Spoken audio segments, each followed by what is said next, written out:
আপনি মেহেরপুরের ভিতর আছেন আর এখানে যান নাই, তাহলে তো আপনি প্রাকৃতিক সৌন্দর্য উপভোগই করেন নাই। তো আমরা চলে গেলাম পদ্মবিলের উদ্দেশ্যে। তো গিয়ে আমরা পদ্মপানির মধ্যে নেমে পড়লাম। তো জায়গাটা অনেক গভীর ছিল, মাঝে পর্যন্ত পানি প্রায়, বাট কোনো নৌকা ছিল না, সেই কারণে নিজেদেরই নামতে হলো। তো আমি ছাড়াও এখন অনেকে নামছিল, ওইদিকে আশেপাশে ছিল।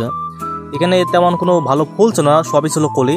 বা তার ভিতরে আমরা কিছু বেশি বেশি ফুল তুললাম। এই যে আমার হাতে ফুল দেখতে পাচ্ছেন।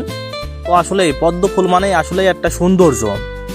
তো আমি এটি, ওই যে আমার পিছনে দেখতে পারবেন যে সাকিব খান আছে, তা অনেকে আছে। এই যে ফুলগুলো, ফুল তুলতে তুলতে প্রায় আমার অনেক ফুলই হয়ে গেল আমার হাতে। তো আমি একটু ফুল নিয়ে একটু ছবি তোলার জন্য স্টাইল নিতে লাগলাম।